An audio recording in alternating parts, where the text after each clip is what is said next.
Happy New Year. Have you resolved to do certain things differently this year? I'm sure many of you have. Well, the libs have too.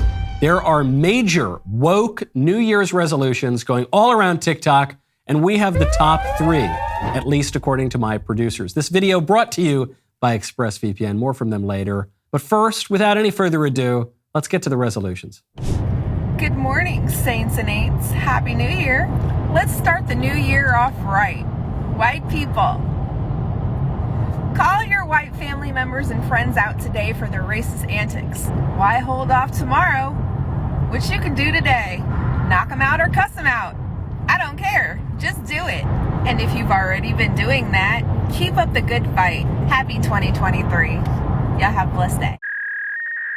I'm still stuck on saints and ain'ts. I've never heard that. I suspect, though, that her advice is geared much more toward the ain'ts, just judging by what she said afterward. All of liberalism is just screw you, Dad. Right? That's all this is about. She's saying, yeah, she, a very white woman, saying, yeah, you got to call up all your white family members, especially you, Dad. I hate you so much, Dad. And you got to cuss them out and hit them, and I'm just so angry, and it's so terrible. I hate my dad. That's all it comes down to. It's just I hate my dad. If that's the resolution, I don't think it's going to be a whole lot different for these libs than any other year in the past. Let's go to number 2. White people out there, I'm talking to you. I need you to be a race traitor. As we go forward in this new year, you've got to do everything you can to make sure that all the other, quote, white people in your neighborhood, in your network, are as uncomfortable as you once were when you watched George Floyd die on video for 9 minutes. As uncomfortable as you were when you finally understood the difference between individual racism and systemic racism. Have honest conversations and be the most kind and decent person in the room while you guide them through that discussion. Ask some uncomfortable questions, like, is there such a thing as white culture? I mean, sit with that for a second. Imagine a room with white people taking on a question, is there such a thing as white culture? Step up your game. We have to do more, my friends. We're remaking this country. You guys be well and have a great start to your week. I don't know about all those questions, but this guy definitely proved the answer to one of those questions, which is, do white people have a culture? The answer is yes. This is it. This is the white culture. There's many other aspects to white culture. This is probably the most distinctive one. Only white people prattle on and on and on about how terrible they are. The white people are the only people in the history of the world ever to do that. And I have some authority here because though I am broadly white, my ancestors are from Sicily. The Sicilians have always been a racially ambiguous people, a liminal people. And so I think I've got enough swarthiness that I can have a little outside perspective here. It is so bizarre that white people uniquely hate themselves for being white. That is the proof that there is a white culture. This man has just accidentally proved racial differences in his self-flagellation. This was borne out by data. There was a study done by Pew Research on racial consciousness. For Black people, 70% plus said that race was somewhat or very important to their identity. For Hispanic and Asian people, the number was north of 50%. More than half of them said that race was somewhat or very important to their identity. White people, 15%. White people have basically no racial consciousness whatsoever. And in as much as white people are gaining racial consciousness, it would seem that they are only gaining racial consciousness to think about how terrible they are. There's the only group of people that does that. This man is afflicted by it as well. I think by far the least comfortable person here is this man. It's too bad. He should be comfortable. It's a new year. Could be a new him. Not good to feel weak and sad and angry and depressed and hate yourself all the time. We've got to protect ourselves. You got to protect your data online. It's extremely important to protect your online privacy with a VPN. Choosing a VPN that you trust is equally important. The VPN that I trust, that I have trusted for years, that I have put on my devices, on my mobile devices, on my laptop, ExpressVPN. I can say with full confidence that ExpressVPN is the best VPN on the market. Here's why. Number one, ExpressVPN does not log your online activity. Other cheap or free VPNs make money by selling your data to advertisers, not ExpressVPN. They even developed a trusted server technology that makes it impossible for their servers to store any data at all. Number 2, speed. ExpressVPN has engineered a new VPN protocol that makes user speeds faster than ever. You can even stream HD videos with zero buffering. Number 3, ExpressVPN is incredibly easy to use. You just heard me talk a lot about technical features. You don't need any technical skills to get started. I am a Luddite, okay? I cannot work technology. You just fire up the app, you click one button to connect, and that's it. It's super easy. Business Insider, The Verge, all these guys talking about how great ExpressVPN is. Protect yourself with the VPN I trust. Use my link, expressvpn.com/MichaelYT today and get 3 months free on a 1-year package. expressvpn.com/MichaelYT, expressvpn.com/MichaelYT. All right, let's get back to the woke resolutions. New Year's resolutions for white people. These are things we can all collectively work on. People.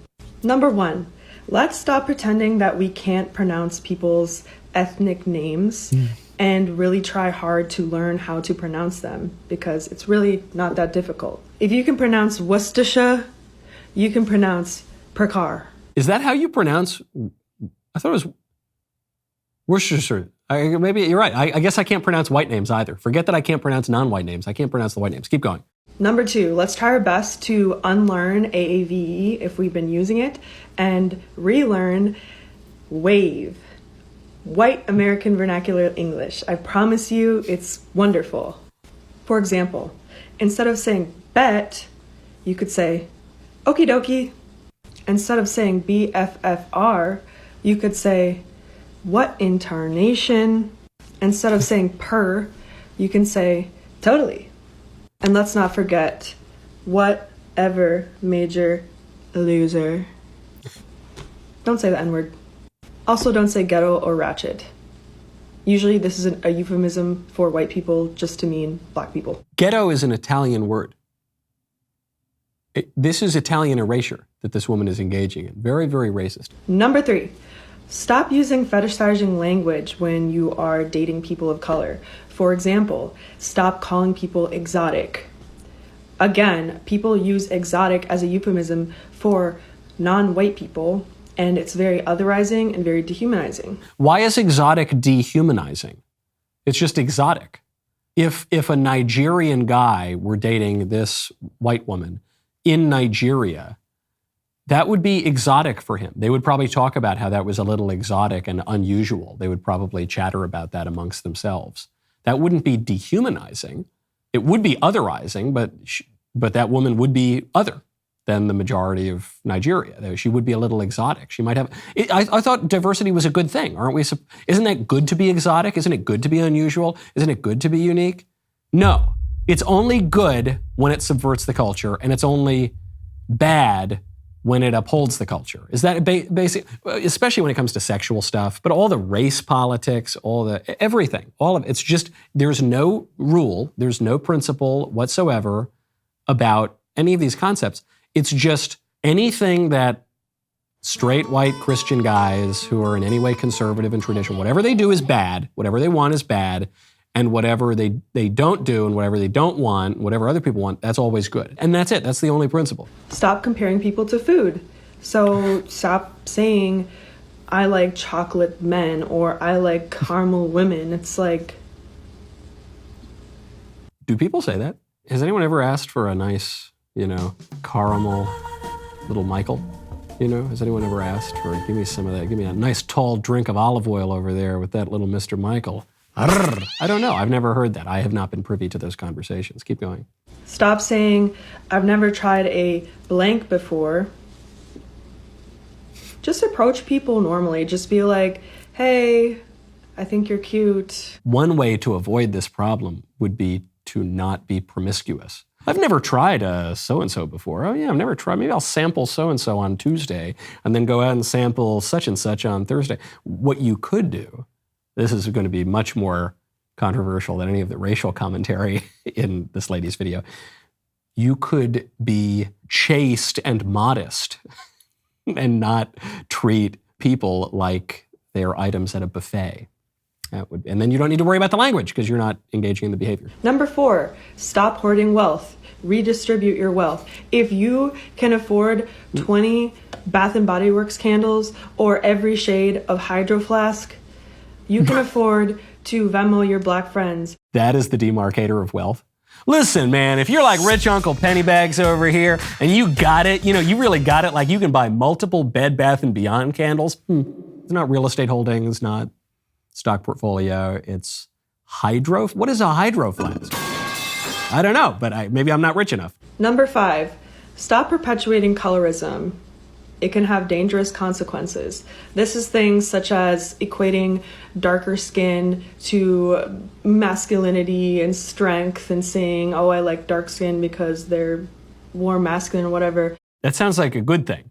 I expected her to say the dark skin, you have to stop colorism and suggesting that dark skin is bad. But then she said, you have to stop suggesting that dark skin is good.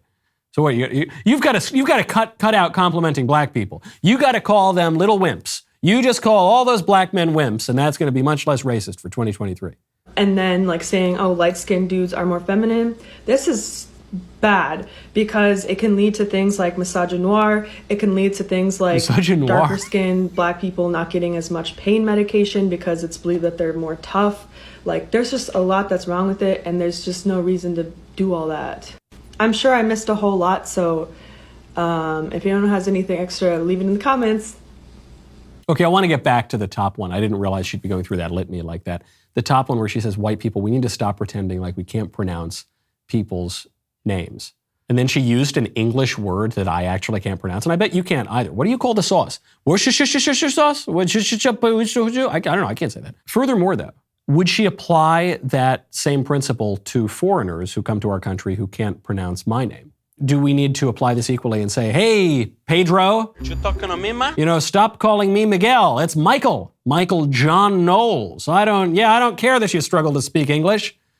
You better pronounce that name like the Queen herself. I want RP, Michael Knowles. No, we wouldn't do that. So as always, these are just ways to attack white people for being white people. But furthermore, it is good to mispronounce foreign words when you are speaking English. I've made this point before, and I will make it again. When I go to an Italian restaurant, I am of Italian extraction. I speak the Italian language. I have spent plenty of time in Italy. When I go to an Italian restaurant, though, I don't sit down there with my menu, and the waiter comes over and he says, do you know what you want, sir? And I say, oh, yes, I think I'll have a nice bowl of gli spaghetti alla carbonara, per favore. Gli spaghetti alla carbonara e la hola con la carnuccia, sì.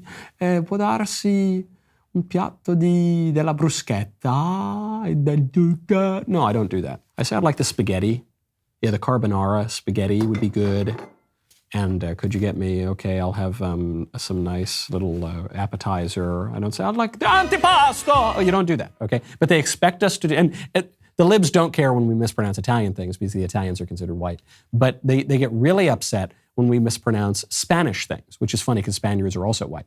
But Latinos are not entirely white, and so it's a middle ground. So they expect me to go to a restaurant and say I would like los tacos con el pollo. And that's not, no, we're speaking English here. And so even someone like Alexandria Ocasio-Cortez, who was born in America and grew up in a very wealthy suburb, actually one town over from where I grew up, in the poorer town. I grew up in the poorer town, she grew up in the more expensive one, but she pretends that she's Jenny from the block, and she wants to go around, and I think it is a good thing to anglicize her name. Ellis Island was a good thing. It is good that Ellis Island tried to Americanize people. If you're going to come here, then you've got to take on a character of the nation. My favorite one, she was my favorite. Because the first two just seemed so weak, but I got a real kick out of her, and she was talking about, all sorts of, I don't know, and then she got kind of offensive in many places, and I got a real kick out of her. Hers were my favorite resolutions for the year. What was yours? Let me know in the comments below. We'll see you next time.